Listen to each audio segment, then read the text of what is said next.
Listo, estamos grabando. Bueno, gente, para empezar, este ejercicio, bueno, no es un ejercicio como tal, porque lo que yo suelo acostumbrar a hacer es resolver exámenes pasados. Y ya estamos, al menos, esta materia es medio infame porque no hay mucho contenido de exámenes pasados disponible en la red. Y me ha tocado remover cielo y tierra para conseguirlo en en videos anteriores. Entonces, lo que he hecho aquí es consultar con un estudiante del semestre pasado, más o menos qué les tomaron, y he podido rescatar dos ejercicios o dos temas. El primero es este, que es un tema bastante conceptual. Tengo entendido que el profesor les preguntaba más o menos qué significaba esta gráfica y qué implica que un punto esté dentro de esta área, dentro de cualquiera de, o sea, qué implica cualquiera de estos puntos que rodean esta elipse o este pequeño diamante. Así que aquí es donde yo les pregunto, muchachos, ¿esta gráfica qué representa?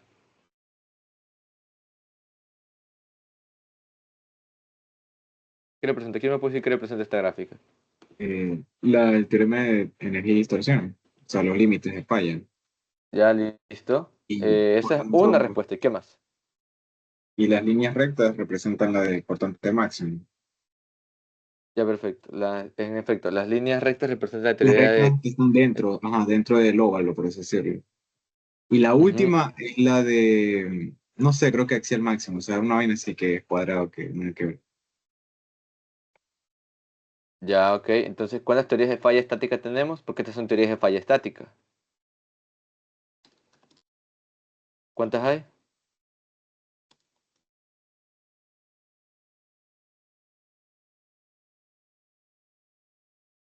Bien, en esta gráfica se Tres. pueden ver tres teorías de falla generalmente, ¿ok? Si no estoy mal. Tenemos la teoría de fallas que representa esta elipse y la teoría de fallas que representa esta especie de... Ah, no, no, solo son dos. Este diamante y aparte la elipse. Entonces, el diamante que ustedes ven acá representa la teoría, como dijo su compañero, la teoría de esfuerzo cortante máximo.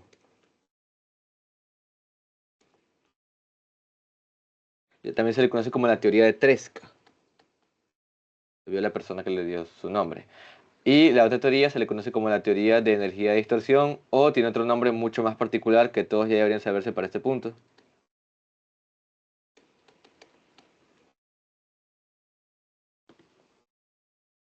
Entonces, ¿cómo se le conoce más o menos? Dices. No se escuchó bien la plena. Disculpe que sea medio castroso con esto, pero a mí me gusta la participación. Pero bueno, es la teoría de von Mises, ¿ok? Creo que eso es lo que quisieron decir. Pues bien, ¿cuál es la idea detrás de esta gráfica? Que todos tienen que tener bien claro porque esto tomaron el semestre pasado. El profesor les preguntaba más o menos qué representaba que un punto estuviera aquí, por ejemplo, y que no estuviera dentro de este diamante. O qué implica que un punto esté pues, rodeando la elipse, etcétera. Es- Este significado depende del hecho de por qué existen las teorías de fallas. Y es que muchas veces o sea, muchas veces el comportamiento de los materiales es complicado de modelar de manera matemática exacta. Como pueden ver, es difícil pensar en una gráfica que pase por todos estos puntos y que se adquiera el comportamiento de todos y cada uno de los materiales. Entonces lo que hacemos como ingenieros es realizar una aproximación. Entonces la idea es que tanto la teoría de Tresca como la teoría de von Mises son dos aproximaciones diferentes que pretenden representar este comportamiento tan peculiar. Porque como acabo de decir, a veces en ingeniería no tenemos tiempo para andar pensando en cómo los átomos afectan al sigma y, que al tau sub x, toda esa tontería. Porque al final del día la sociedad tiene que avanzar, el show debe continuar y tenemos que seguir diseñando pues para seguir creando piezas, creando ingeniería, etcétera. ¿Ok? Entonces esa es la idea detrás de esta gráfica. Ahora, ¿qué quiere decir, por ejemplo, si les preguntan, qué quiere decir que un punto esté fuera del diamante, pero que esté dentro del elipse?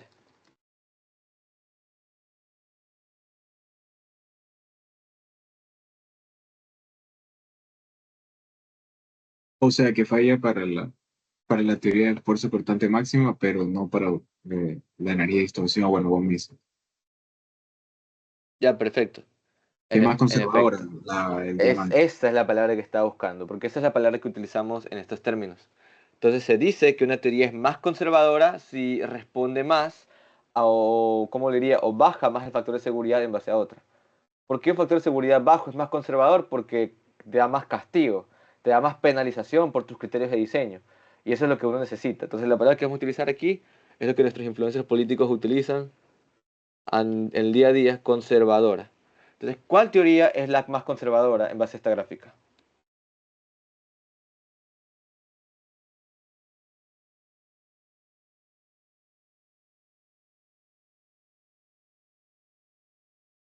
Entonces, como pueden ver, la teoría más conservadora es la de Tresca, ¿no? Es decir, la del esfuerzo cortante máximo.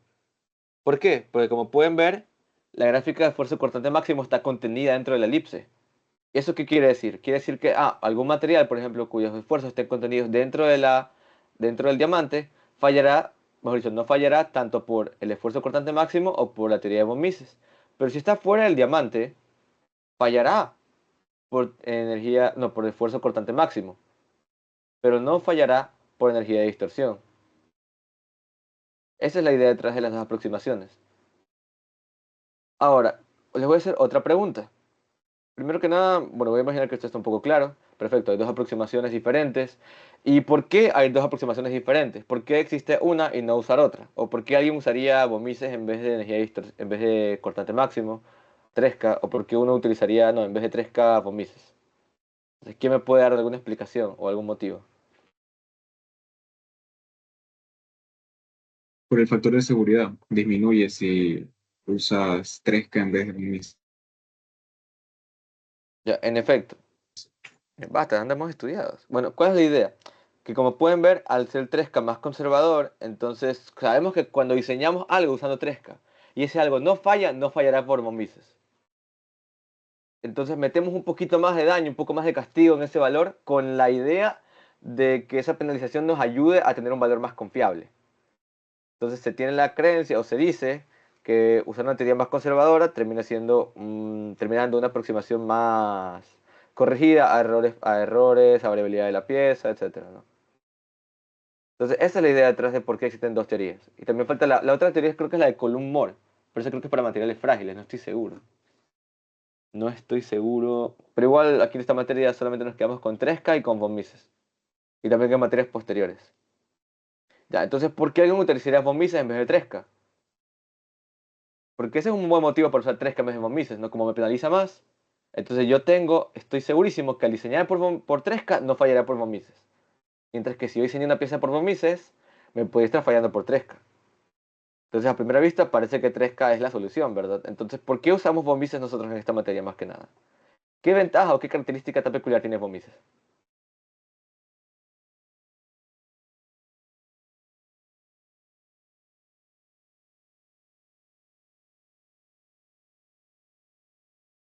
Bueno, muchachos, ustedes pueden ver que aquí tenemos estos puntos de distintos materiales, ¿no? De esfuerzo de fractura, de fluencia. Entonces, y tenemos también, bueno, tenemos las dos gráficas, ¿no? ¿Cuál de las dos gráficas pasa por más puntos? ¿La elipse o el 3K?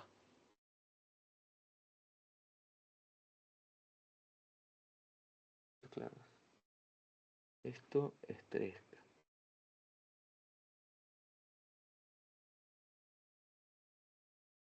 Entonces, como podemos ver acá, en efecto, von Mises no pasa por todos los puntos particularmente, pero se aproxima mucho más que 3K. Entonces, la idea detrás de von Mises es que si bien no es tan seguro, digamos, como 3K, el esfuerzo de von Mises o el criterio de von Mises se aproxima más al comportamiento verdadero de los materiales. Entonces, es como que más cercano a la realidad de manera general. Entonces, para muchos de nosotros ya es suficiente eso a la hora de diseñar, ya que nosotros igual ingresamos nuestros factores de seguridad, hacemos un dimensionamiento un poquito, como es, permisible, etcétera. Ya, entonces, este es un buen criterio para usar von Mises en vez de 3K. Von Mises se aproxima más al comportamiento de los materiales, mientras que 3K es más conservador y te da un diseño más seguro. Entonces, la idea detrás de cuál es mejor realmente es irrelevante. Ustedes tienen que elegir en base a, como todo en esta vida, su criterio. Creo que los que están con el profesor Livingston es lo que más han escuchado en todo el semestre, hablar de criterios. Bueno, anyway, muchachos, ¿hasta aquí alguna pregunta? ¿Alguna duda? ¿Algo que quieran decir de esta gráfica? Porque si no estoy mal, el semestre pasado lo que hizo el profesor fue pedirles que coloquen un punto dentro o fuera de la, creo que era fuera de del diamante y dentro de la elipse y les preguntaban qué implica esto para la teoría de von Mises, qué implica esto para la teoría de 3K y así sucesivamente. Entonces, si ustedes entienden bien esta gráfica, podrán responder bien esa pregunta. O sea, es raro que tomen teoría en exámenes. El semestre pasado fue la primera vez que yo haya visto que toman teoría en un examen de DEM, pero es lo que pasó según lo que me han contado. Entonces, nuevamente, ¿hasta aquí alguna pregunta?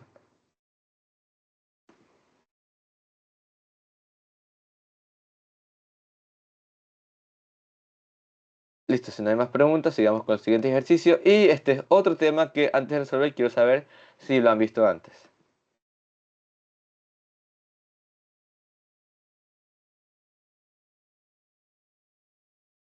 Si lo han visto, no sé, en clase o en una lección. Porque si es el caso, entonces es O poco sea, probable que les toque. ese ejercicio está en el aula virtual, pero no lo han realizado como tal en una lección. Ya. Este ejercicio fue el examen No, del semestre pues, pasado. Y yo cuando vi la materia, el profesor sí le subió este ejercicio en clase. Entonces, a veces hay que estar pues pendiente de lo que se resuelve, ¿no? O de lo que hay en el archivo del aula virtual, porque uno nunca sabe cómo va a ser el profesor el examen. Me parece que este semestre, no sé si aquí hay gente del profesor León, me imagino que este semestre sí mismo cada profesor va a hacer su examen, ¿no? Me imagino.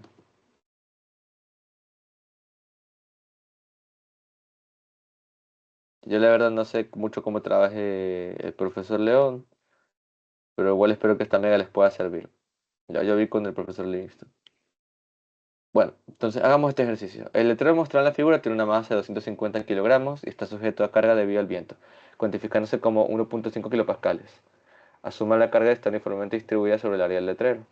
El letrero es soportado por un tubo de diámetro externo de 900 milímetros y un espesor de 10 milímetros. Determine si el sistema funcionará bajo las condiciones de trabajo. Ya, nota, desprecia el precio del tubo y el efecto de los concentradores de fuerzas. Y considera ser estructural. A ver, muchachos. Primero lo primero, acero estructural. ¿Cuáles son las dimensiones del acero estructural? Las tienen que saber de memoria.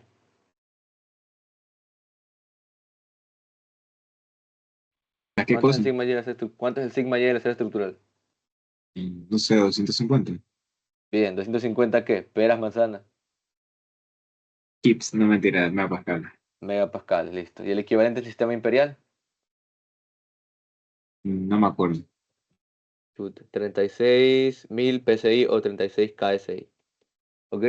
Importantísimo, muchachos. Esto es clave. ¿Ok? Esto es importante que se lo sepan para el examen. El profesor, si se siente en buen plan, les puede poner los valores, pero generalmente les va a poner o una cero con la tabla o directamente con los valores a considerar o les va a decir hacer estructural. Y si es estructural, ustedes ya tienen que determinar que estos son los valores a utilizar. Como nota aparte, ¿cuánto es el tau sub y? La mitad. Perfecto. El tau sub Una, y siempre es la mitad de sigma y. una pregunta, eso te iba a preguntar, o sea, no se puede considerar el encima y dividido para la raíz de 3 o eso solamente es exclusivo, o sea, no sé cuándo se aplica eso específicamente, porque esa en Sigma teoría y creo que dividido es para la raíz de Mises. 3. Creo que eso es para gomises, ajá. El, al menos para, te comento que para el tau sub y es igual a sigma y sobre, 0.57.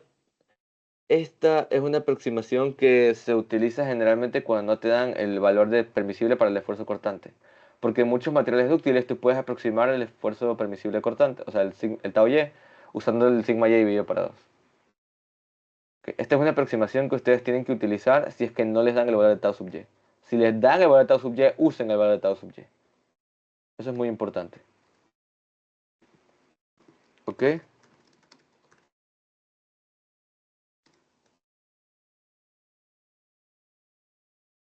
Entonces, ¿hasta aquí alguna pregunta? Ya para seguir con lo que falta del ejercicio.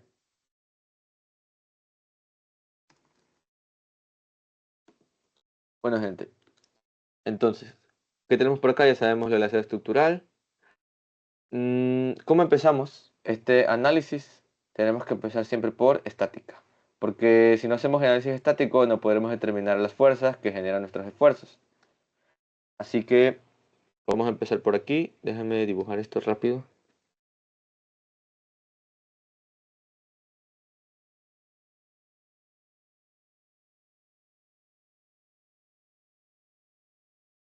Aquí tenemos 8 metros.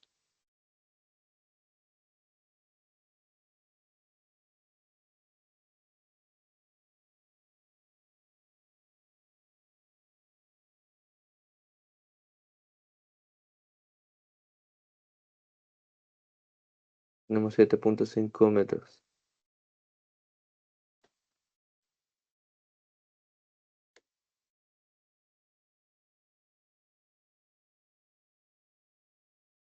Ya. Pues bien, gente. Déjenme marcar este punto, por si acaso. Ya van a ver por qué. Pues bien, gente. Primero hagamos el diagrama de cuerpo libre de todo este letrero. ¿Ok? Primero todo el letrero. Ustedes confíen en mí. Bien, ¿qué vamos a hacer? Tenemos aquí el peso. ¿Cuánto vale el peso? Si tenemos que la masa es de 250 kilogramos, entonces el peso va a ser igual a 250 multiplicado por 9.81, es decir,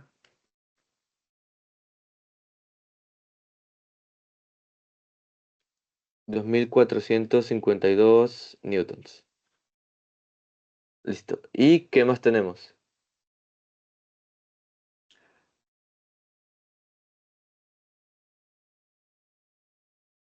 ¿Qué más tenemos? Tenemos esta carga del viento, ¿no?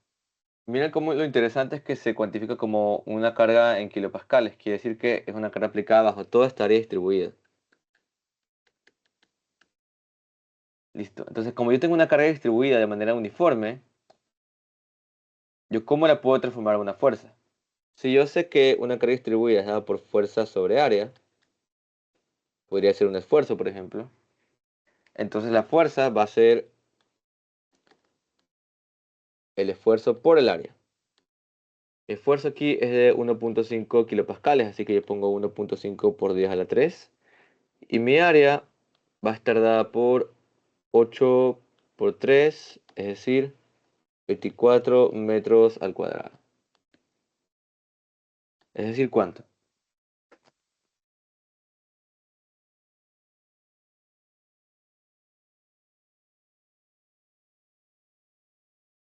Tengo aquí 36.000. Entonces aquí tenemos una carga de 36.000 newtons. Perfecto. Ahora, muchachos, una pregunta. Pregunta para ustedes. Ya, esta carga distribuida que golpea el letrero ya le pasaba fuerza puntual. ¿Dónde la coloco? En el centroide, o sea, en el centro. En el centro, correcto. ¿Y en qué dirección? No me dice el ejercicio, yo le colocaré entrando al letrero. Entonces aquí tenemos este centroide, la mitad de 8 sería 4 metros y la mitad de 3 sería 1.5 metros. Listo, perfecto. Ahora, la pregunta del millón. Tenemos que el letrero está soportado por un tubo de diámetro externo de 200 milímetros y un espesor de 10 milímetros. Determine si el sistema funcionará bajo estas condiciones. Aquí es donde yo les pregunto, muchachos, ¿cuáles son los puntos donde es más probable que falle o donde tenemos una mayor carga interna en el sistema?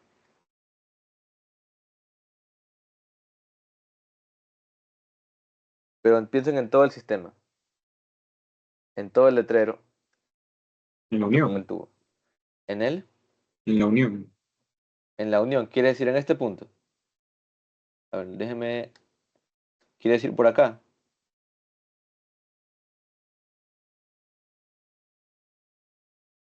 Hable sin miedo, O sea, es que no entiendo bien las figuras. Ahí dice un metro, pero no sé, o sea, se refiere como que está el poste centrado, digamos, a 7 metros con respecto al extremo izquierdo o al centro Ya, de la barra. en efecto, creo que entiendes el punto. Como puedes ver aquí hay un tubo y en el extremo del letrero está a 1 metro del centro del tubo. Esa es la idea. Ah, ok. Y la altura es 7.5 metros. Entonces vuelvo a repetir, ¿cuál es aquí la zona crítica, por decirlo de otra manera?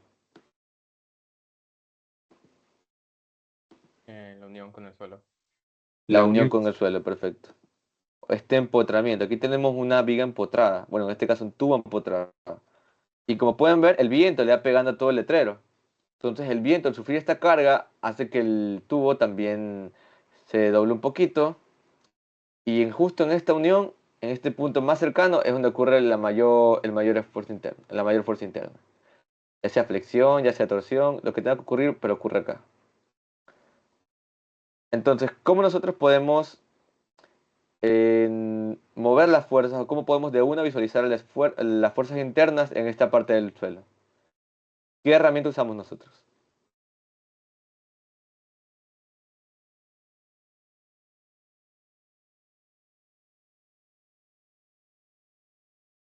Sea, diagrama, o sea, un corte somos, del estado de fuerzas en ese punto. Corte, dices. O sea, no está... Realmente sí, uno tiene que hacer un corte, pero ¿cómo yo sé qué fuerzas son las que actúan a la hora de hacer el corte? ¿Qué métodos tengo yo para realizarlo?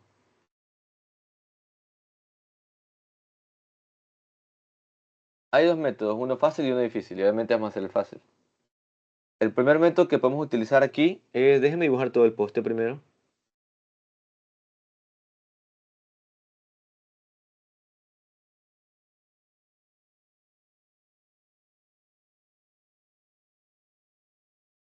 Bien, ya imaginen que ese es mi intento de póster. No soy de poste, perdón, no soy el mejor dibujando. Ya, ¿y cuál es la idea? Si nosotros queremos verificar justo en este punto, el más cercano, cuáles son las fuerzas internas, podemos hacer equilibrio. Por ejemplo, podríamos aquí, como este es un empotramiento y tenemos dos fuerzas conocidas, podemos aquí colocar reacción en Y, reacción en Z. Déjenme poner un sistema de referencia primero. Yo voy a trabajar de esta manera. Con X, Y y Z. Por si acaso, muchachos, un pequeño mini consejo.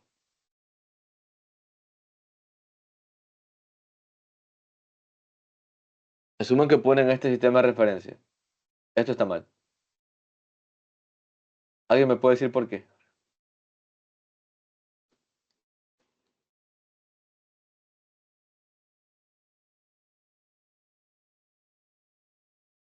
Y esto está bien.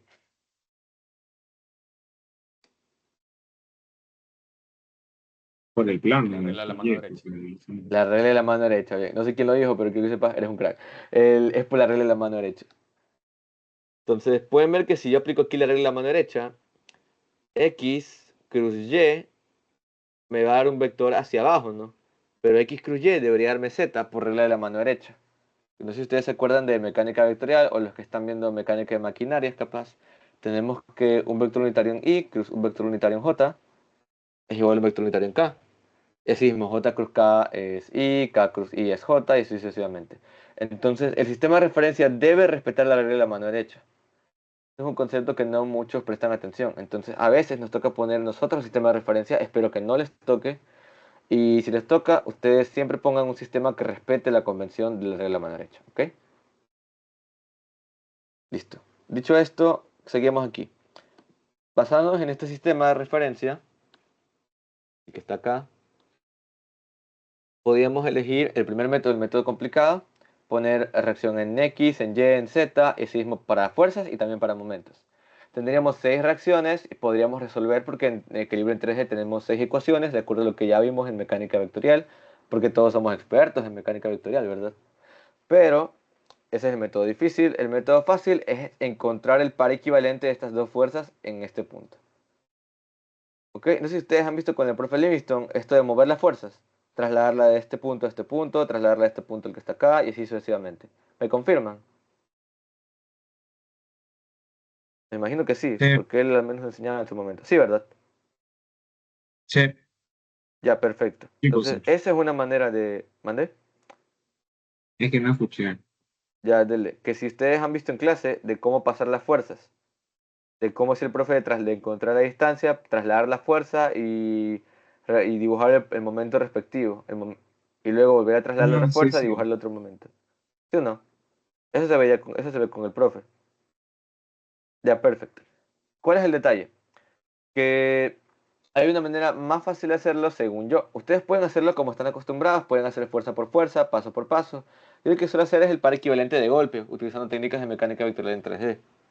Por ejemplo, si yo me sitúo en este punto, vamos a ponerle punto O. Entonces yo puedo hacer sumatoria de momentos en O es igual a, si quiero un par equivalente, entonces tiene que ser una suma de resultantes cruz una suma de fuerzas. Y así mismo necesito una fuerza resultante para colocar en mi par equivalente. ¿No? Recordemos que cómo se construía un sistema par equivalente era una fuerza resultante, que era la sumatoria de todas las fuerzas, y luego la sumatoria de todos los momentos de esas fuerzas respecto a este punto. ¿Ok? Sería aquí RO cruz F. Y aquí una sumatoria. Y aquí la resultante sería netamente la sumatoria de las fuerzas. Todo de manera vectorial. Entonces, siguiendo con esta convención, ¿qué fuerza tenemos aquí? Primero tenemos el peso, ¿verdad? La fuerza del peso, ¿cuánto vale? 2452 newtons. ¿En qué dirección va? Va hacia abajo. Entonces, mira, va en menos J. ¿Sí o no? Hasta aquí todo claro lo que estoy haciendo. Estoy escribiendo las fuerzas de manera vectorial para luego realizar el par equivalente. ¿Estamos claros? ¿Qué más tenemos? Tenemos esta otra fuerza. ¿Esta fuerza en qué dirección va? Va en el eje X, pero va en el sentido contrario. Entonces va en menos X. A esta fuerza le voy a poner F. Y ya determinamos que valía 36.000. Así que le voy a poner menos I. Newtons. Por lo tanto, mi resultante, como estas son las únicas dos fuerzas, mi resultante va a ser la suma vectorial de estas dos fuerzas. Es decir, menos 36.000 y menos 2452 menos J. Perdón, menos J, solo era J. ¿Qué unidad? Newton. Nuevamente, hasta aquí todo claro.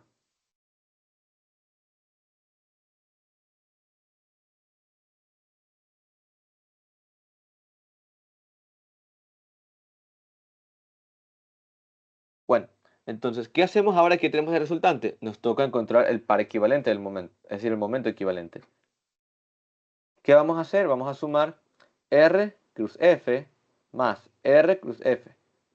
Aquí, convenientemente, pueden darse cuenta que el punto de aplicación de las dos fuerzas es el mismo. Si ven, el peso jala desde el centro de masa y esta fuerza también afecta al centro de masa del letrero. Entonces el R punto va a ser el mismo, va a ser un vector de posición de este punto a este punto. Perfecto. Y lo que vamos a hacer es sumar con las dos fuerzas. Pero como pueden ver, el R es el mismo, así que yo podría aquí directamente colocar R cruz, la sumatoria de las dos fuerzas directamente. Si estas dos fuerzas hubieran sido colocadas en dos puntos diferentes en el letrero, hubiéramos tenido que hacer radio 1, cruz fuerza 1, más radio 2, cruz fuerza 2. Nuevamente, todo esto que estamos viendo aquí solamente es mecánica vectorial. Pero es mecánica vectorial en 3D. Más que nada el primer tema de fuerzas equivalentes. Entonces es entendible que están un poco perdidos. Pero sí o no, que no es nada que no hayamos visto antes en nuestra carrera.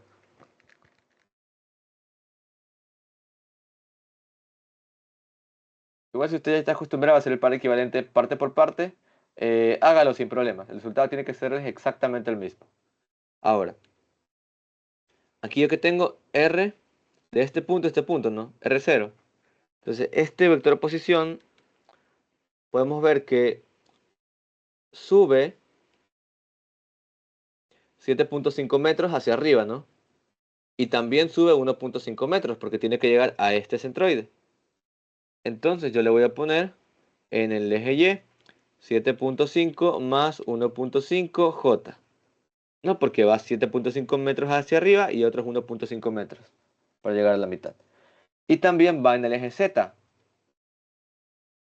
Si tenemos esta distancia del centro del letrero al extremo de 4 metros y del centro del tubo al extremo de 1 metro, entonces la resta va a ser la distancia que yo requiero, es decir, esta distancia. Esta distancia es de 3 metros. Entonces aquí tendremos más 3 metros.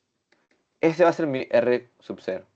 Así que yo que tengo aquí, voy a escribirlo un poco más abajo, que el momento resultante total para el par equivalente es igual a, sería 9J más 3K cruz, producto vectorial, menos 36.000 y menos 2452J. Listo. Este producto cruz lo pueden resolver ya sea por determinante, ya sea por vectores unitarios.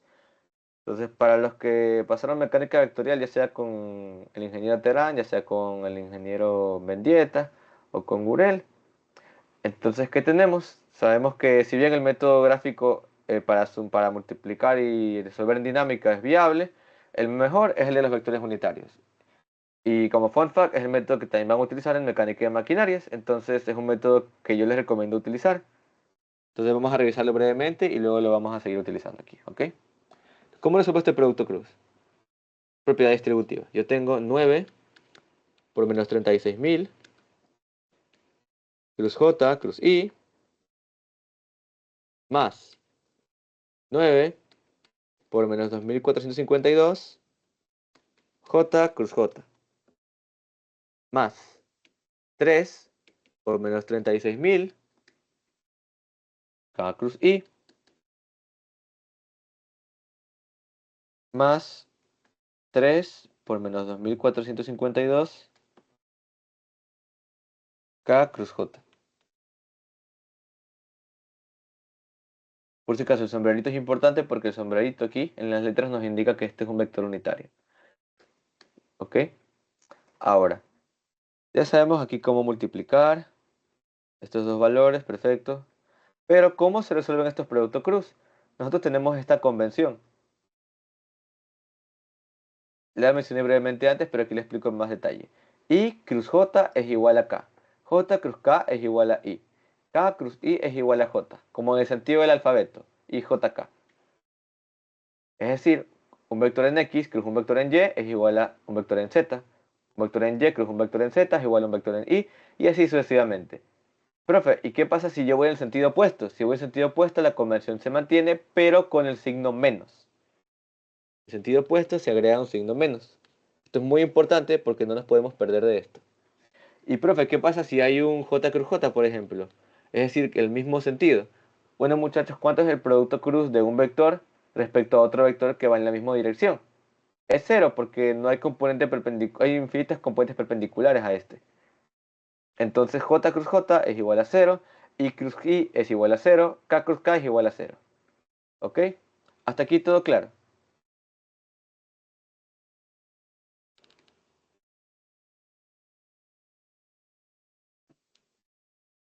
Listo, seguimos. Pues bien, como sigamos. Tenemos aquí 9 por menos 36.000 y tenemos J cruz I.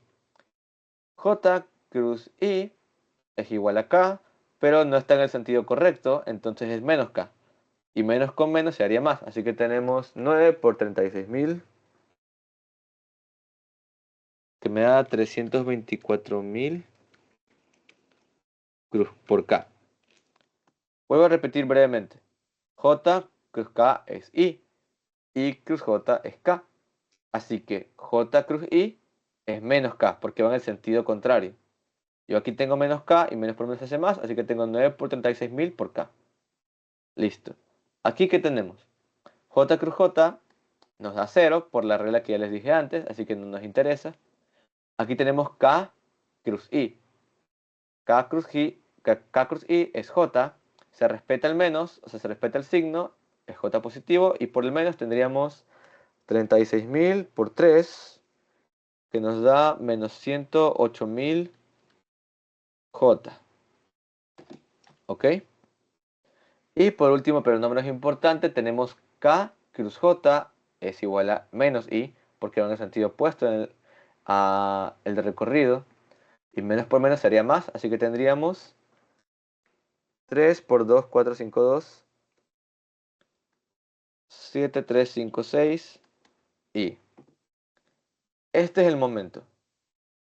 Todas estas fuerzas están en newtons. Siento que es muy alto esta fuerza, pero realmente es lo correcto, 1.5 por 10 a la 3. Simón, es lo correcto. De 36.000. 2.452 también está en newtons. Todas estas unidades están en newtons. Y el radio, todo esto estaba, bueno, posición, perdón, estaba en metros, que me confunde a veces porque es R, ¿no? Todo esto está en metros. Por lo tanto, la unidad aquí de este momento es newton por metro. Si usted quiere, puede dividir todo para 1000 y le va a salir todo en kilonewton por metro. Ya queda a su criterio. Listo. Entonces, ¿qué tenemos por aquí en este momento? Esto por ahora es la parte de estática. Hasta aquí no hemos hecho nada que no sea estática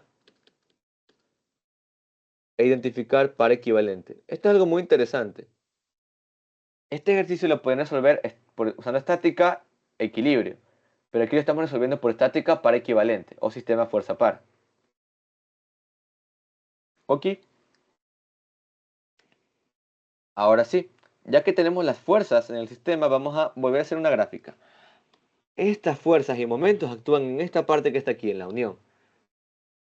Y yo la estoy viendo desde afuera. ¿Qué quiere decir? Que yo aquí tengo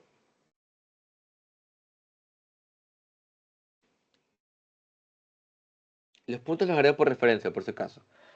Los puntos están probablemente porque el ejercicio original te pedía encontrar el estado de fuerza en A y en B. Pero aquí nos están pidiendo determinar la carga del sistema, así que hay que hacer un procedimiento un poco diferente, ¿no? Ya se lo saben, muchachos.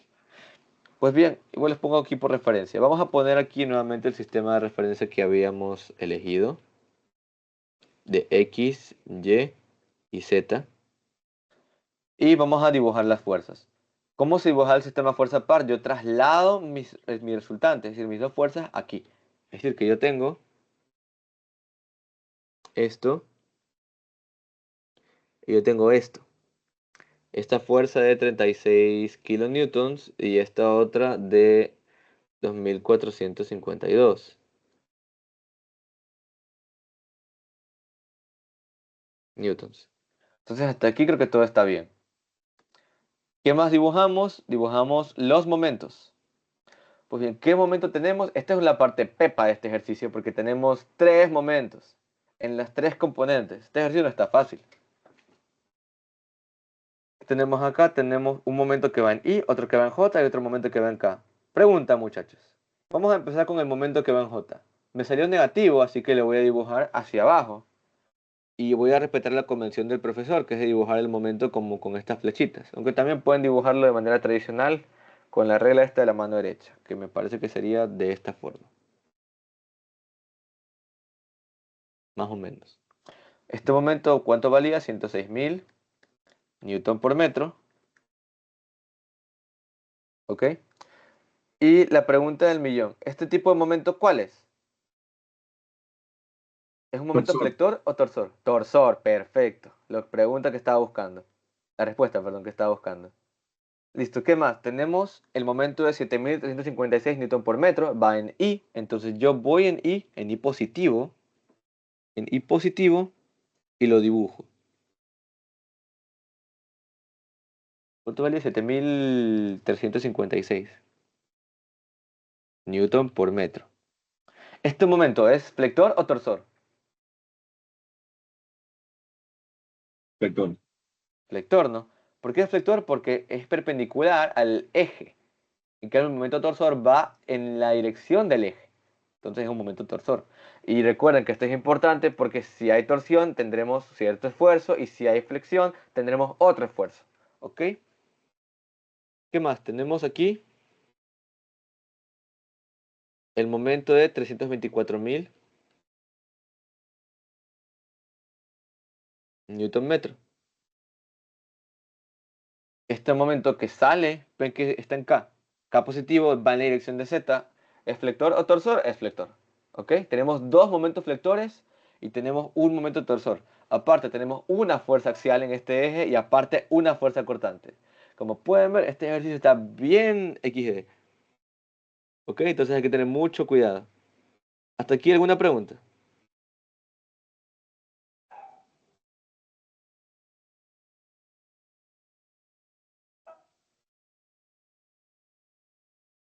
No, bueno, entonces empecemos.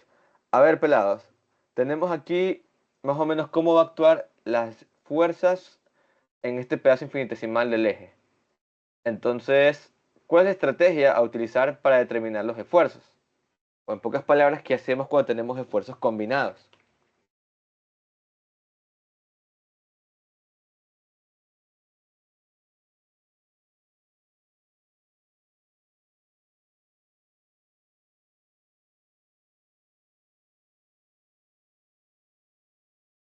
Bien, gente.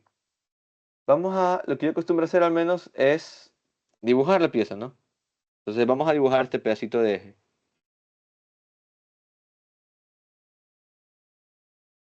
Listo, aquí estamos. Pondré los puntos aquí por referencia, al menos en este dibujo. Y lo que yo acostumbro dibujar siempre es el eje. Entonces, no, perdón, el sistema de referencia. Déjenme aumentar el espacio, que lo vamos a necesitar en un buen chance. El ejercicio que está abajo lo vamos a hacer si nos da el tiempo. Si no nos da el tiempo, capaz mañana les deje grabado un video antes de mi examen. Me despierto en la mañana. Pero sí lo quiero resolver realmente. Listo. Por si acaso, el ejercicio que está aquí abajo no es el examen anterior. Es uno que removí literal cielo y tierra para encontrar. O sea, no tienen ni idea. ¿Cuál ejercicio? ¿Cuál ejercicio? Lo dejamos al final. Es que este creo que es más importante porque este es de examen, muchachos. Este lo tomaron el semestre pasado. Y ustedes saben cómo es el profesor. O ¿Sí o sea, no? pero fatiga solamente es aplicar la fórmula, nada más. Sí, fatiga realmente solo es aplicar la fórmula. No hay Y ningún si es que caso eso así les muy preocupa. raro que se invente, o no sé. No que yo sepa. O no uno que yo pueda pensar en este momento. También entienden que a mí nunca me tomaron fatiga. En mi examen final, yo recuerdo que me metí estudiando fatiga para que me tomaran falla estática. Ya, ok. Pregunta, ¿qué les Entonces, tomaron de lección 4 a los del profesor Livisto? esto. O sea, todo ha sido esfuerzo combinado. La ¿Pero les diferencia es tomaron el del que motor? del motor, no. Un motor que Fue uno cada de ¿cuál encontrar era? el diámetro. No fue Encontrar el el diámetro. motor, Ah. fue este uno Pero se han visto el del motor, ¿verdad? del de YouTube. Sí. Nada, que este fue mi examen, ¿no? Por eso digo que igual te esté pendientes de lo que se ha hecho antes en la materia.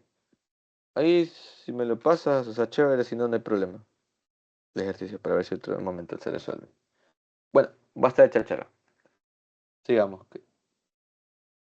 Entonces, lo que yo suelo hacer aquí es colocar un sistema de referencia y en base a ese sistema colocamos la fuerza. Entonces, por ejemplo, aquí yo podría dibujar el eje. De acuerdo a este sistema de referencia, ¿yo qué tengo? Tengo el eje Z, el eje X y aquí tengo, imaginen que es un punto, como enfermo, un punto sale de la pantalla, una X entra a la pantalla, tengo Y. ¿Ok?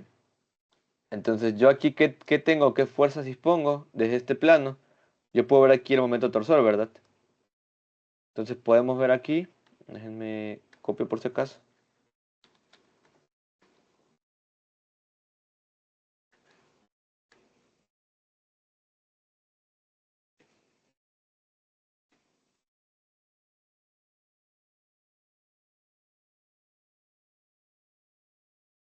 ¿Listos? Entonces, ¿qué tenemos acá? Tenemos un momento torsor que entra a la figura, ¿no? Visto desde aquí arriba. Como entra en la pantalla, lo dibujo de esta manera. ¿Y cómo es el esfuerzo que produce la torsión en el eje? Ya sabemos por el primer parcial, que es más o menos así, ¿no?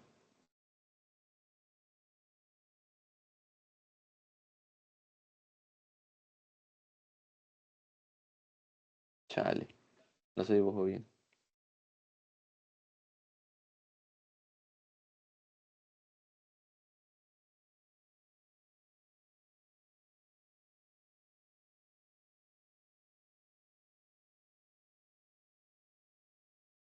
Así como un molino.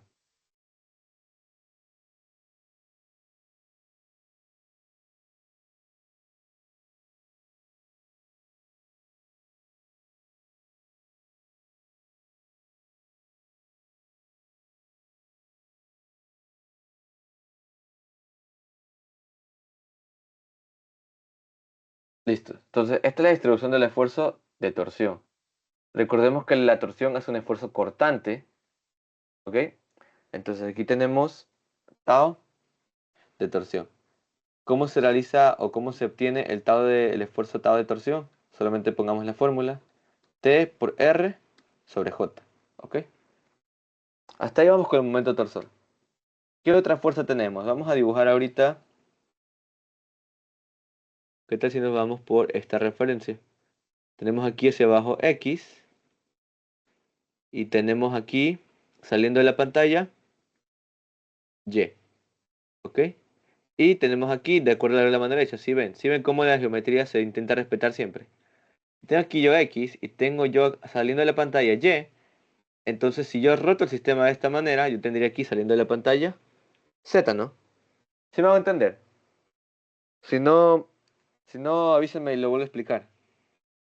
Pero es muy importante que vean cómo estamos rotando la imagen en 3D y haciendo proyecciones constantemente para poder dibujar los esfuerzos de la manera más adecuada. Entonces les vuelvo a preguntar, ¿todo bien?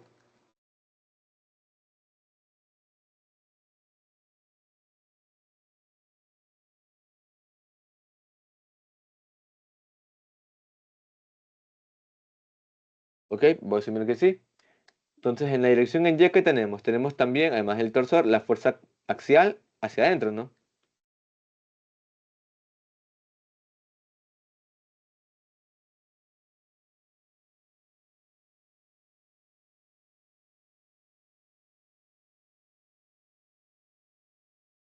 Perfecto. ¿Cuánto va esta fuerza axial? 2452 newtons. ¿Y cómo era este esfuerzo axial? Era un esfuerzo normal, ¿verdad? De fuerza sobre área. ¿Ok? Hasta entonces, fuerza sobre área. Perfecto. ¿Todo listo? ¿Pregunta alguna? ¿Alguien tiene?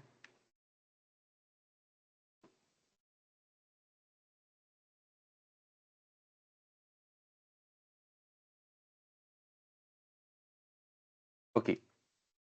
¿Qué más tenemos? Pueden ver que aquí en el eje X tengo una fuerza cortante, ¿verdad? Vean cómo ya vamos descartando detalles. La fuerza del peso ya está aquí. Ya la marcamos. Ya la dibujamos. La torsión también. Era la que iba en J, ¿no? ¿Qué nos queda? Vamos con la fuerza cortante. Es esta fuerza de 36 kilonewtons. Va adentro del eje X. Entonces, en esta gráfica donde el eje X va hacia abajo, esta fuerza iría hacia arriba, ¿verdad? ¿Y qué quiere decir? Quiere decir que el esfuerzo se transmitiría de esta manera, ¿no? ¿Por qué así? Como una curva, porque es la fuerza cortante. Y recordemos que el esfuerzo cortante es máximo en el eje neutro y es mínimo en los extremos. ¿Ok? Ahora, muchachos, hago un mini paréntesis. ¿Cuál es la ecuación del esfuerzo cortante causada por flexión?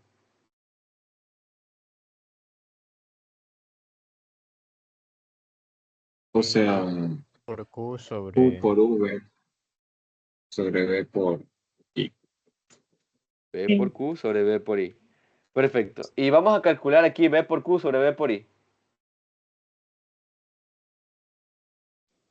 No, solamente vamos por el... Sí, o sea, depende si lo quieres expresar o no. En efecto, Ah, o muchachos, sea, vamos a... Exacto. Muchachos, esto es un tubo hueco. ¿Saben cómo se ve un tubo hueco? no me acuerdo. ¿Cómo le saco el... Chuta, no puedo decir malas palabras. ¿Cómo le saco la inercia a esto? No voy Restándole. a, no voy a ponerme a integrar, no voy a ponerme a sacar A por Y, porque no vale la pena. Entonces, no sé si con el profe lo han hecho, pero hay aproximaciones ya existentes para calcular el tau sub B máximo. ¿Ok? Y esta es la aproximación que existe para ¿cómo es esto? Para el tubo hueco. Ya siendo R sub 0 creo que es el radio exterior. Ah, bueno, realmente da igual, ¿no? Me parece que sí. Ajá, R sub 0 es el radio máximo, o sea, el radio grande. Y R sub I es el radio mínimo. Pueden darse cuenta en esta ecuación que si el radio mínimo es 0, entonces todo esto se hace 1 y el tau b máximo se hace tau 4b sobre 3a. Esta, muchachos, es la aproximación que ustedes usan para el tau sub b si tienen un eje, un eje circular completamente relleno. ¿Ok? ¿Lo han usado? Me imagino que sí, ¿verdad? Si les piden dimensión un diámetro, han usado esto. Me confirman, por favor.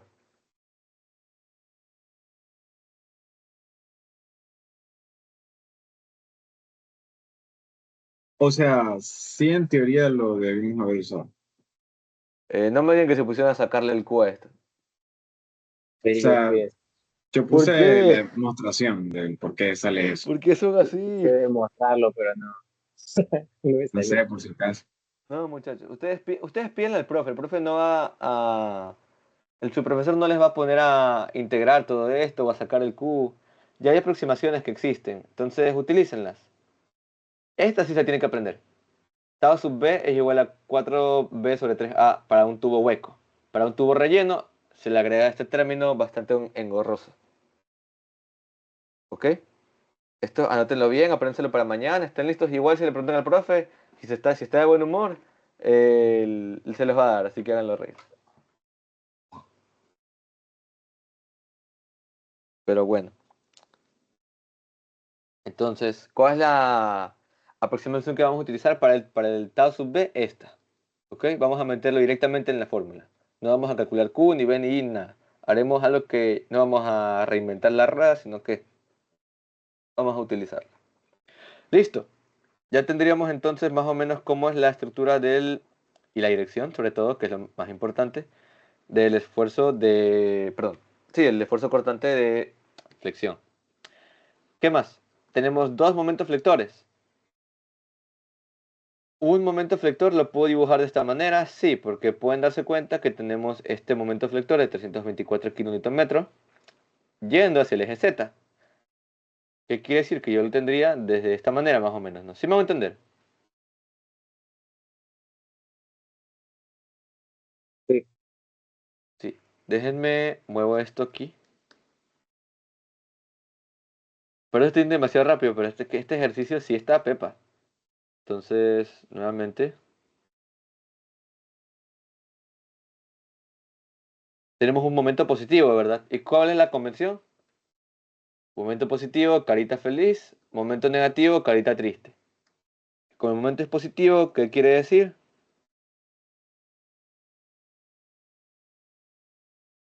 Quiere decir que desde nuestra referencia, Arriba está en compresión y abajo está en tensión. ¿verdad? Lo estoy dibujando mal. Arriba está en compresión y abajo está en tensión. Por lo tanto, aquí no es excepción.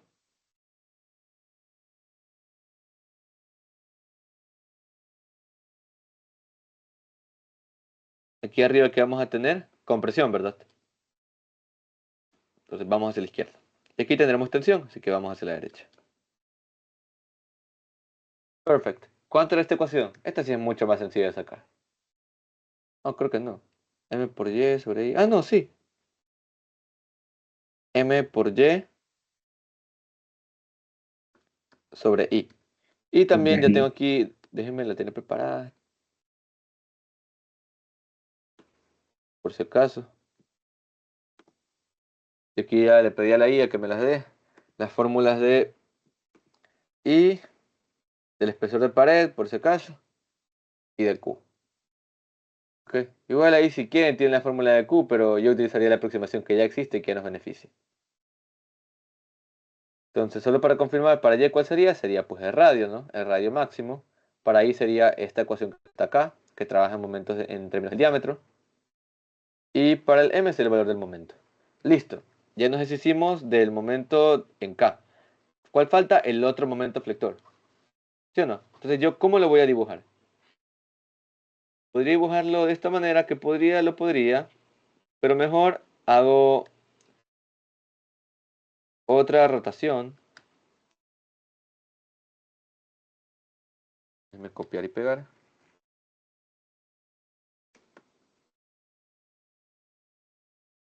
Y lo que yo voy a hacer ahora es dibujar hacia aquí arriba el eje Z y dibujar saliendo de la pantalla el eje X.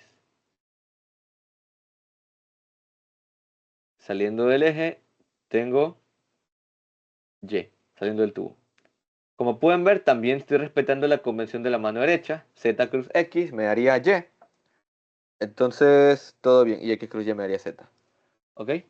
¿Por qué lo hago? Porque yo saliendo del eje Z tengo este momento flector más chiquito que igual hay que considerar. Así que tendría aquí positivo 7.356 kN o 7.356 Nm. Convenientemente podemos ver que el momento es positivo. Momento positivo, carita feliz. Y tenemos arriba compresión, abajo tensión. ¿Sí o no, muchachos? Y con eso hemos graficado exitosamente los 5 esfuerzos que actúan en este sistema, muchachos. Esta es la parte de los esfuerzos combinados. Bueno, mejor dicho, de los esfuerzos... Cálculo de esfuerzos. Hasta aquí una pregunta. Profe, con respecto al flector máximo, a la fuerza al esfuerzo cortante del flector, ¿es con todo lo que está ahí de R mínimo y lo que nos explicó? ¿O solo se toma en cuenta solo el 4/3 Este, B sobre A? ya, Ajá. ¿te refieres a qué fórmula utilizar? Si esta o la otra. O sea, lo que quiero decir es que hay necesidad de usar todo lo que está ahí, o solo es 4/3 BA. Ya, Si hay es necesidad de usar todo hueco, lo que está aquí. Ya, ¿y por qué? Porque este no es un tubo relleno. Cuando el tubo es relleno, usas esta aproximación para el tau máximo. Cuando el tubo es hueco, tienes que utilizar el R al cuadrado más bla bla bla bla bla. Porque esta es la aproximación para el esfuerzo cortante dentro de un tubo hueco.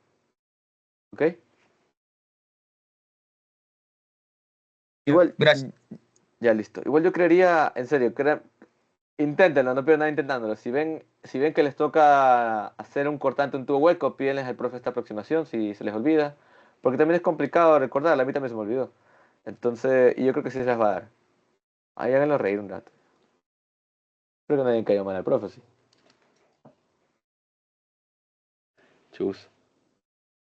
Bueno, ahorita qué parte vamos a trabajar, los esfuerzos combinados. Bien, muchachos, ya tenemos los esfuerzos individuales. Ahora, ¿qué hacemos?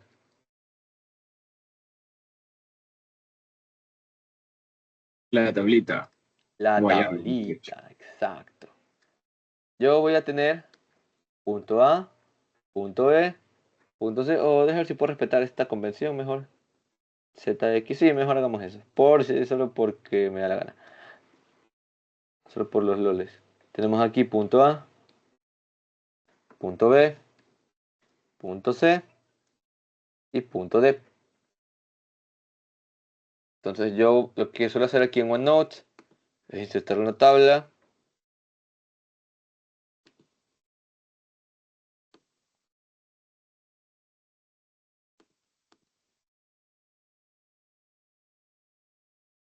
Profe, eso tomaron un examen de eso. ¿Sí?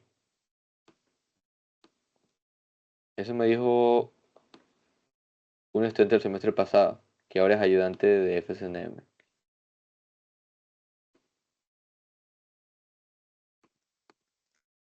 Una Capaz no me pregunta, tocaron un poco, pero ¿León igual tiene este otro está pegado. ayudante o es el mismo para los dos?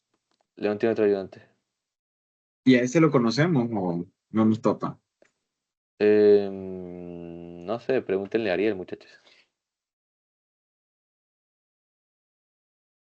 No sé si ustedes lo conocen, yo lo conozco porque nunca fui compañero en algo, creo, pero lo conozco por otra persona. Y ya, pues yo también fui su ayudante. En cambio, el ayudante de ustedes, él fue mi ayudante de otra materia. Bueno, entonces, lo que yo suelo hacer aquí es que coloco los puntos y acá coloco los esfuerzos. Por ejemplo, aquí tengo el punto A, punto B, punto C y punto D. Aquí, ¿qué esfuerzo colocamos? Tenemos 5 esfuerzos, ¿verdad? tenemos, vamos a dibujar, el esfuerzo normal, el esfuerzo axial. Tenemos el tau de torsión. Tenemos el tau de cortante. Tenemos el sigma de flexión en qué dirección, en X. Y el sigma de flexión en Z. 5 esfuerzos, 4 puntos. ¿Ok, gente? Ahora, las preguntas del millón. Vamos a ir viendo. En el punto A, ¿qué fuerzas actúan? ¿Y en qué dirección? Por ejemplo, en el punto A, vamos por partes. Tenemos el, como dijo Jack el Estripador, vamos por partes. Tenemos el sigma n. ¿Actúa en el punto A? Sí, ¿verdad? Sigma N sería actuando en todos los puntos. Exacto, actúa en todos los puntos, ya para adelantarnos un poco. Actúa en A, en B, en C y en D. Entonces, ¿qué tenemos? Tenemos aquí, voy a poner una flechita.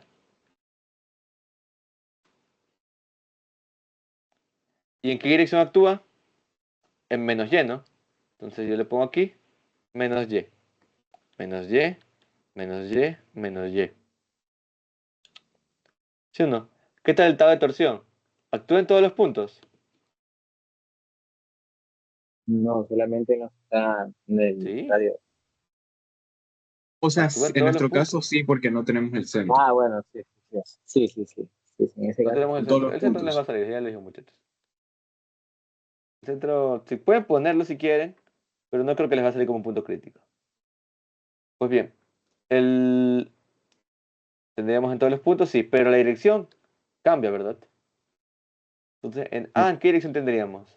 Si yo veo bien en A, mi flecha va hacia arriba. Recuerden, ¿sí ven por qué? Por eso es que siempre uso la misma referencia, para que sea más fácil. ¿Sí ven? El punto A va hacia arriba y hacia abajo va X, entonces iría en menos X. ¿Sí la cachan?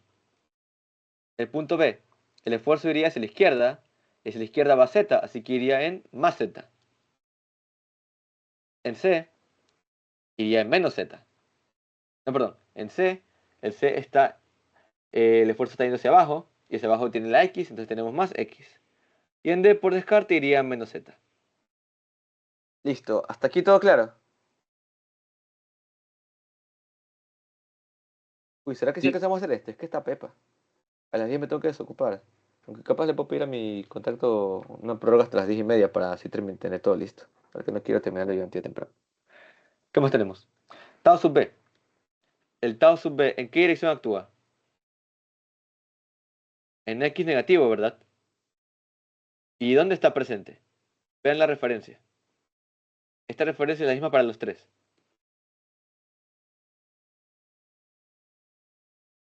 Ah, en C. A y en C. Perfecto. ¿Sí ven? Mi eje Z actúa a lo largo de A y C y sabemos que en el eje Z el tau sub B es máximo. Entonces tenemos en A y en C. Mientras que en B y en D no tenemos. ¿Y en qué dirección actúa siempre? En menos X, ¿ok? Menos X. Ayer les estábamos dando pistas de en qué punto crítico ir eligiendo. Listo. ¿Qué más tenemos? Sigma M en X. El sigma M en X actúa en Y negativo en este periodo y en Y positivo en este otro. ¿No? O sea, en esta parte, perdón. Entonces pueden ver aquí con mucho cuidado, que por el eje X, ¿qué puntos pasan? D y B, ¿verdad? Entonces, yo en D y en B tendré o no tendré. Este es el Pero fue sigma una M en pregunta. X. ¿Sí? ¿Es menos X o más X en la dirección de la cortante? Ya, déjeme revisar de nuevo. Ya, aquí no se ve bien porque no soy bueno escribiendo. Aquí es X. Sería positivo, ¿verdad? Aquí es hacia abajo, es X positivo, de acuerdo a mi referencia. ¿Sí la ves? Así que Entonces sería como el cortante va hacia adentro, va hacia arriba de X, sería menos X. ¿Ok? Mm, Estos pilas, muchachos, pregunten lo que tengan que preguntar, porque esto es lo que les va a dar un verdadero dolor de cabeza. Usar Momise eso lo hace cualquiera. Hacer esto es la parte horrible.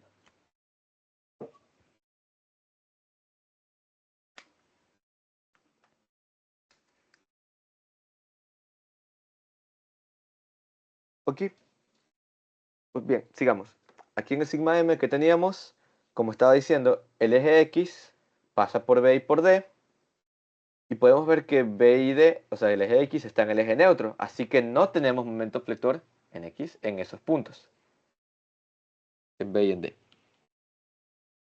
Pero, o sea, usted pone, o sea, puso la cortante en esa dirección porque va en contra de la fuerza, del esfuerzo, o sea, por la fuerza externa que es la que genera el cortante, por así decirlo. O Hermano, sea, ¿qué está yendo quieres? hacia adentro porque hacia afuera es donde va la fuerza externa. No, de hecho. Es porque la fuerza va hacia X positivo. Ajá, la fuerza, no, la fuerza va hacia X negativo. Esta es la fuerza. Por eso, esa no es X positivo. Ah, No, va va hacia X entrando. negativo. Ah, no, perdón, es que bruto, es verdad, lo puse, perdón, lo había graficado mal, lo había puesto hacia afuera. No, tranquilo. ¿Ves? Por eso es que este ejercicio está pepa, porque a veces es complicado escribir dibujar las fuerzas. Aquí capaz alguno que otro se habrá confundido. Los que son los momentos con las fuerzas, es normal. En el examen no tendremos no todos plumas para ir dibujando, etc. Bueno, sigamos. Entonces aquí en el sigma m, en el punto A era el que estaba aquí apuntando a Z. Entonces podemos ver que en el punto A, ¿en qué sentido va el esfuerzo? Va a menos y, ¿verdad? Menos y. ¿Sí o no? Y va hacia la derecha, hacia la izquierda es menos y este es el punto A. Podemos dibujarlo aquí. Y aquí es el punto C. En el punto C tenemos en más y. ¿Sí o no, muchachos? Perfecto. Y el sigma mz respeta esta misma referencia de antes. Y aquí que tenemos que a lo largo de z están A y C. Por lo tanto, en A y C no hay momento flector del sigma mz. O sea, no hay esfuerzo del sigma mz. Entonces en A y C yo voy a poner la X. Y en B y en D, ¿yo qué voy a poner?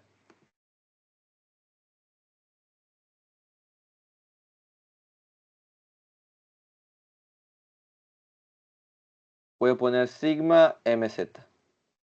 ¿Ok? Pero ¿en qué dirección? Podemos ver que aquí el punto B es en el que apunta la X, ¿no? Entonces aquí pongo B y aquí pongo D. En el punto D, mi esfuerzo va hacia la izquierda, entonces va en menos Y. Y en el otro punto iría hacia la derecha, así que va en más Y.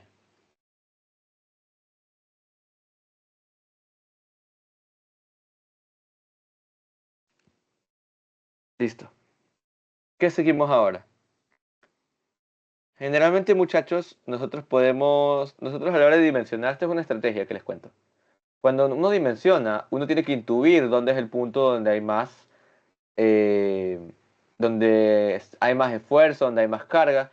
Y generalmente, muchachos, les cuento desde ya, el esfuerzo axial es el que vence una carga dúctil. La carga dúctil es el poste porque está hecho de acero, el acero es un material dúctil. Sigamos la lógica de las cosas. Entonces, generalmente tú eliges el punto que posee mayor carga axial. Pero eso es en dimensionamiento. Aquí no nos piden dimensionar. Este sistema ya está dimensionado. Nos piden determinar si funciona o no bajo las condiciones.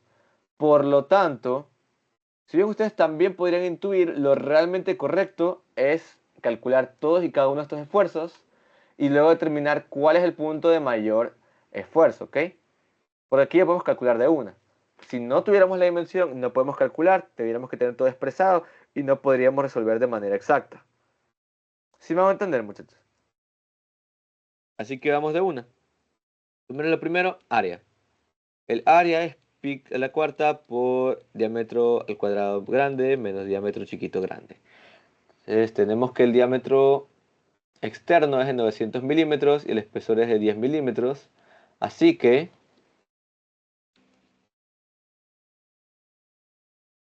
si yo hago el dibujo, mi diámetro grande sería 0.9 metros, no 900 milímetros. Es bastante. Y el espesor es de 10 milímetros. Así que tendríamos aquí 0.01 es igual a 0.9 menos d sub i. el d sub i es igual a 0.9 menos 0.01. Es decir, 0.89.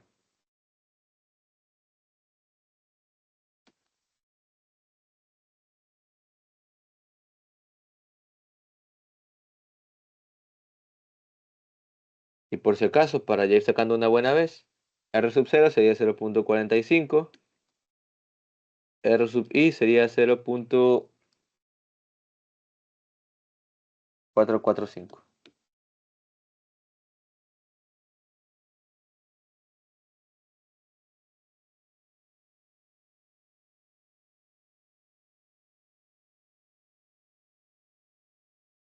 Ya listo.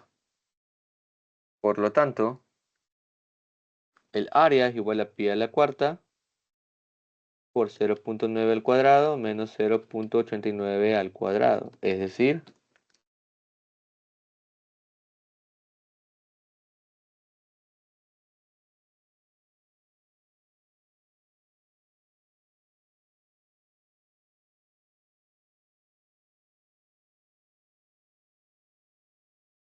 me salió 0.1406 metros a la cuarta.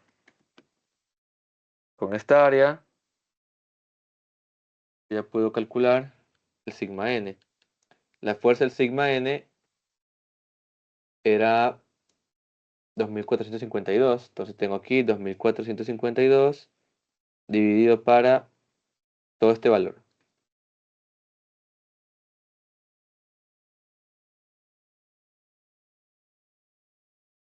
Profe, ¿cuál eligió como crítico?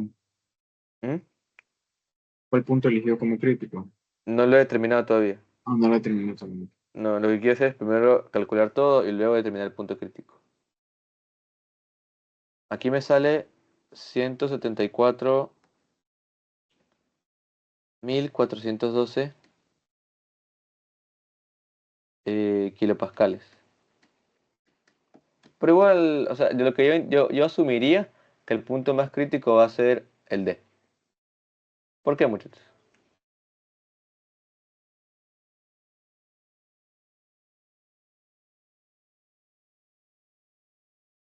porque está en tensión, digo, el esfuerzo de flexión.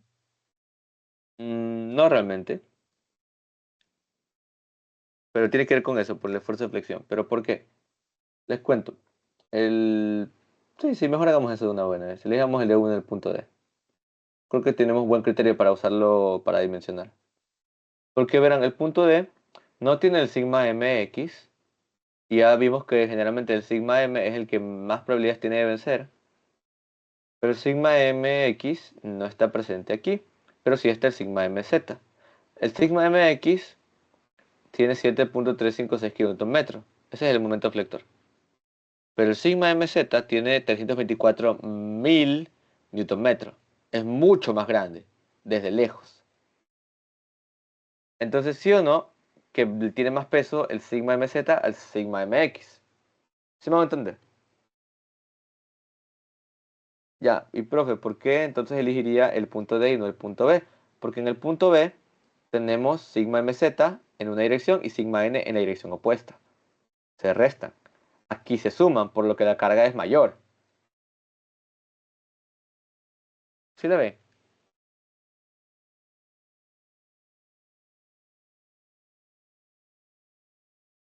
Entonces aquí lo interesante es que, como pueden darse cuenta, nunca nos tocó calcular, si tomamos el punto D, el tau sub B o el sigma mx. Y aquí tengo una duda interesante. ¿Ustedes se acuerdan cómo yo no puse el punto E? Bueno, me he puesto a pensar si es más relevante el esfuerzo cortante de flexión de 36.000 newtons o el torsión de 106.000. Porque el punto E estaría igualito que el D, pero no tiene tau de torsión, pero sí tendría tau de cortante.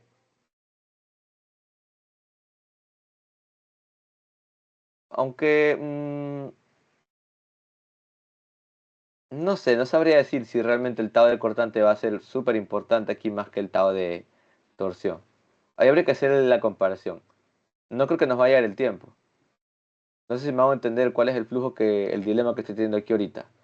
De por el tiempo, idealmente lo que deberíamos hacer es calcular el tau sub B, calcular el tau de torsión y comparar. Si el tau de torsión es mayor, entonces yo elegiría el punto D, porque tiene tau de torsión. Si el tau de cortante es mayor, el tau de flexión, yo elegiría el punto E, es decir, el centro, el hipotético centro, porque el centro, si veis no tiene tau de torsión, tiene punto E. Ah, no, pues, el centro no podría ser, porque el centro no tiene sigma MZ. Ignoren todo lo que dije. El centro de verdad no es importante. Ah, tremendo dilema que tuve para que no llegara a ningún lado. Bueno, muchachos, sigamos con el punto D. Entonces, ¿el tau de torsión cuánto valía? T por R sobre J. R que iba a ser la R máxima, por si acaso, 0.9. También pueden trabajarlo con diámetro, pero yo trabajo con R generalmente. ¿Cuánto vale J? Un medio de pi a la cuarta. No, perdón, un medio de pi por radio a la cuarta, ¿verdad? Se simplifica acá. Y yo tendría 2 por T sobre pi por R al cubo. Me confirma.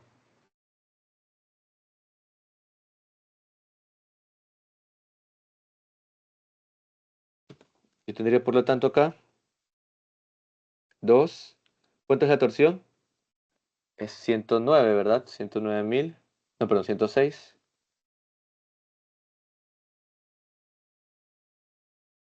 Aquí tenemos pi. Y aquí tenemos la R. ¿Cuál R? La más grande. 0.45. ¿Por qué la más grande? Porque la torsión afecta pues a la periferia. ¿Cuánto nos da?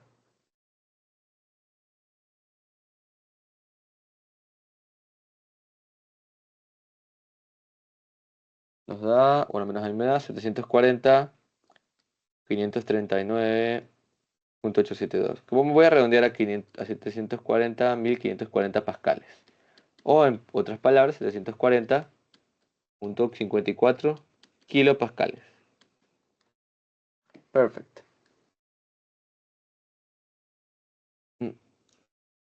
Aquí era punto kilopascales, por si acaso. No vamos a pensar que esto megapascales realmente. Y la cereza del pastel, el sigma mz es igual a m por y sobre i. El momento ya lo habíamos determinado que era 324.000 newton por metro. La y iba a ser el radio grande, es decir, 0.45. Y aquí en el denominador tendremos la inercia. ¿Cuánto es la inercia del tubo hueco? La tenemos acá. Es pi sobre 64 por d a la cuarta, es decir, 0.9 a la cuarta, menos 0.89 a la cuarta. No sé por qué puse aquí el cuadrado, es a la cuarta.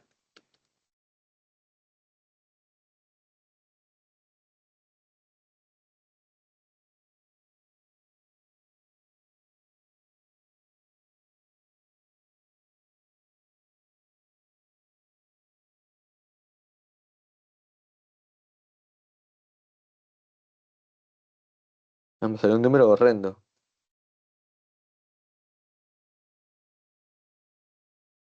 No sé cómo poner en la calculadora en notación científica. Creo que sería 1 por 4, o sea, no, perdón, 1.407, bueno, 408, por 10 a la menos 3 metros a la cuarta.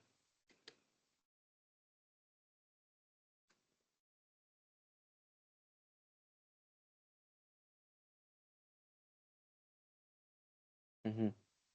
Entonces, esto lo coloco aquí en el denominador.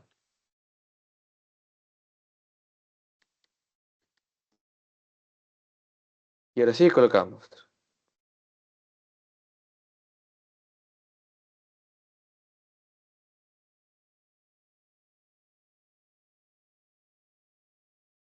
Y nos salió un esfuerzazo, ¿sí ven? 103.551 megapascales. Al menos eso me salió. Bien. Esto sería el estado de fuerzas combinados, asumiendo punto crítico D. Ahora dibujemos el estado de fuerzas.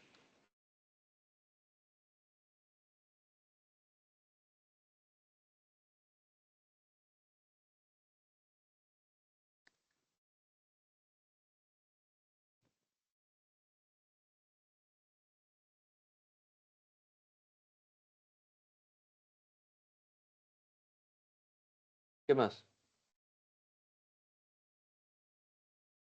Por ejemplo, veamos el sistema de referencia, donde yo lo he dibujado con celeste o con blanco. Yo tengo aquí Y y Z como direcciones, así que pongamos acá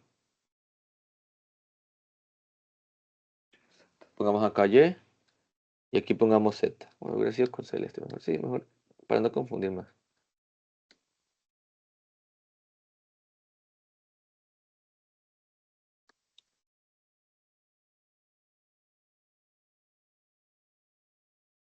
Aquí tengo mi Y y aquí tengo mi Z. Entonces, ¿por qué hago esto? Porque yo puedo poner aquí los esfuerzos con sus direcciones para equilibrar. Vean, yo tengo aquí en menos Y el sigma MZ. Entonces yo voy a colocar en esta dirección sigma MZ. Y también tengo el sigma N. Por lo tanto, tendré aquí otra fuerza sigma. Y el tau sub T lo tengo en menos Z. Entonces yo en esta cara lo voy a dibujar así. Menos Z. Y para mantener el equilibrio, dibujo aquí el otro esfuerzo, dibujo aquí el otro esfuerzo, dibujo acá el otro esfuerzo. Hasta aquí todo claro. Ya tengo los valores, ya tengo, bueno, me falta hacer la sumatoria. Pero ahora que tengo el estado de esfuerzos, ¿qué criterio puedo utilizar? ¿O cuál es el detalle para poder encontrar un esfuerzo equivalente?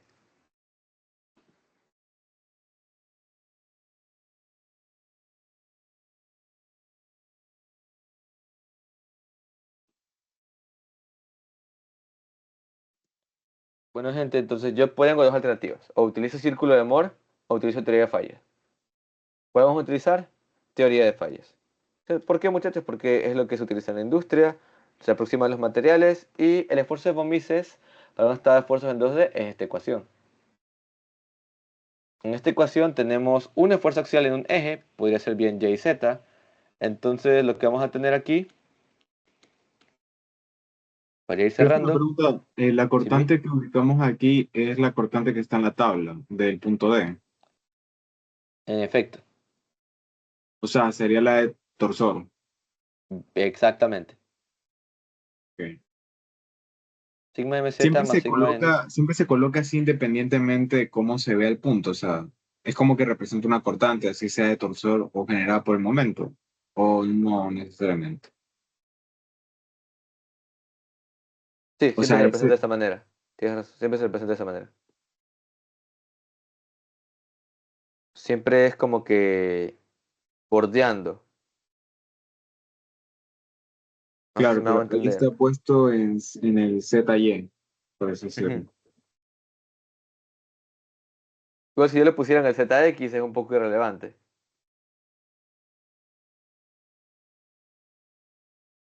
Ok. Creo que entiendo tu duda. El- A ver, ¿qué punto elegimos? Elegimos el punto D. Solo para establecer lo correcto. Si bien no afecta en el número, pongamos la prueba. Y en el punto D tenemos Z hacia arriba, en el punto D es este. Tenemos Z hacia la izquierda y el esfuerzo va hacia abajo. Entonces sí, sí importa, va hacia abajo, tiene que ir hacia abajo. ¿Pero en qué cara? Justo tenemos la cara aquí en la que Y... Mira, justo tenemos aquí la cara en la que Y sale de la pantalla. Entonces si Y sale de la pantalla, es en la cara que está a la derecha y ahí se coloca el Z. ¿Sí la ves? Claro. Ya, o sea, igual a valor Pero numérico te vale el mismo. ¿Mande? en ese caso, solo se representa uno o sea, porque al final solo es una fuerza en ese punto. Entonces las otras solo son la reacción para completar el cubo, para que esté en equilibrio. Es como Exacto, la compresión que tiene el lado izquierdo, que, o sea, solo nos interesa un lado, por así decirlo. O una de las fuerzas, no todas, porque solo son el reflejo para que así esté en es. equilibrio. Eso sí es lo correcto. Aquí nomás dibujamos esta y estas nomás se dibujan para mantener el equilibrio del estado de fuerzas. Igual esto te va a servir si es que utilizas, si es círculo de memoria, sabes, eliges una cara, eliges la otra y graficas con los dos puntos. Pero aquí como usamos teoría de fallas es más fácil.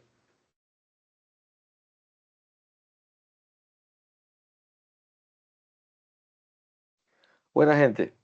Entonces hagamos la sumatoria. Tenemos aquí 103, 551 más 700, no, perdón, más 174.412 más o menos. Me da aproximadamente 103.725 megapascales. Lo cual quiere decir 103.725 por 10 a la 6. Recordemos que mega es 10 a la 6.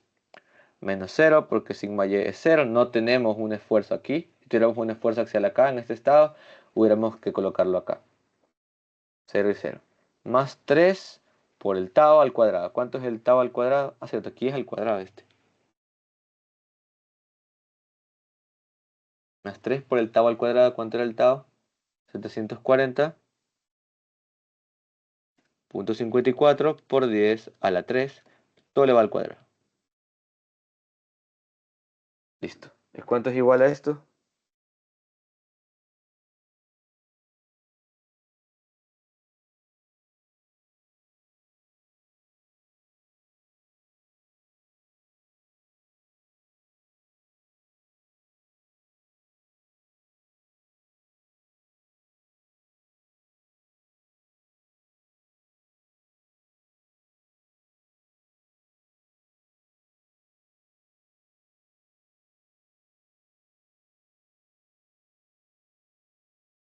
Ya. Me sale que el esfuerzo de von Mises es igual a 103.733 megapascales.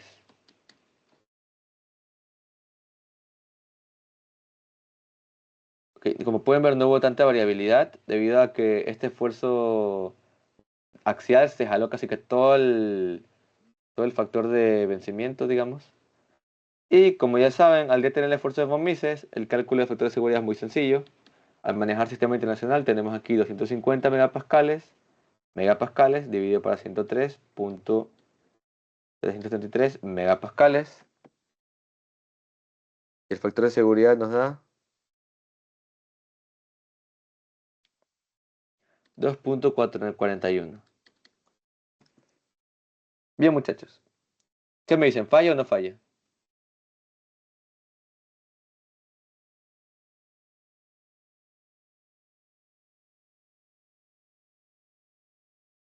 El factor de seguridad es No mayor falta. que 1.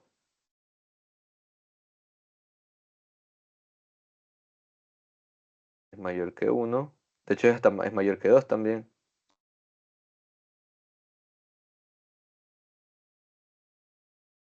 Por lo tanto, podemos decir que el sistema sí soportará las condiciones de trabajo con buena confiabilidad.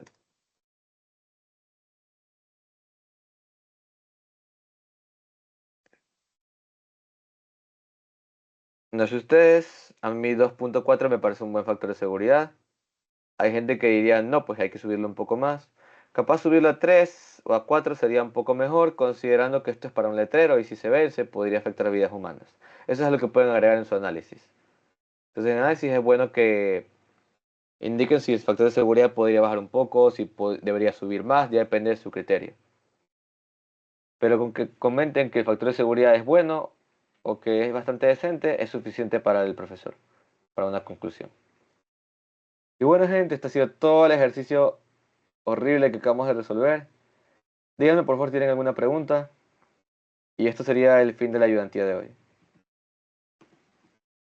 Me sorprende que nadie se haya salido.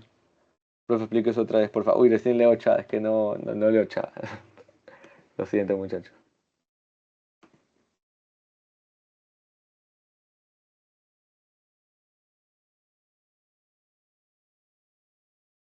Bueno, entonces, ¿qué hemos revisado hoy? Hemos revisado la gráfica de Tresca, cómo se compara la gráfica de von Mises. Y recordemos que la teoría más conservadora era la teoría de Tresca. ¿Ok? Mientras que von Mises era la que más se aproxima a los datos experimentales.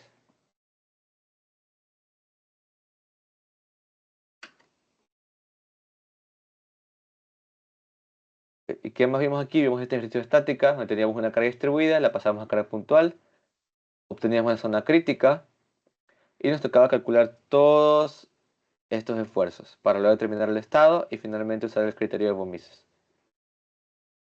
Como un mini deber, los ejercicios que ustedes hayan resuelto con von Mises podrían utilizar Tresca. El factor de seguridad en Tresca siempre les va a dar menos, porque Tresca es más conservador. Listo. Si nadie tiene nada más que decir, muchachos, pues entonces hasta aquí sería la ayudantía de hoy. El ejercicio aquí abajo ya queda como pendiente, nada más para el mejoramiento. Ahí vemos qué se hace. Es que este está lindo. Eso sí me va a demorar unas 2 horas y media de subir. Bueno, muchachos, voy a dejar de compartir. Ha sido un gusto estar aquí con ustedes. Los que me conocen me pueden escribir si tienen alguna duda, pero tampoco se pasen. Recuerden que también soy estudiante, no estoy ocupado y no soy ayudante formalmente, así que no me pagan por esto. ¿Sí, alguna pregunta? No, todo claro. Muestra otro ejercicio, profe. Se lo voy a mandar a... déjenme dejar de grabar. Ha sido un gusto, muchachos. Déjenme dejar la grabación.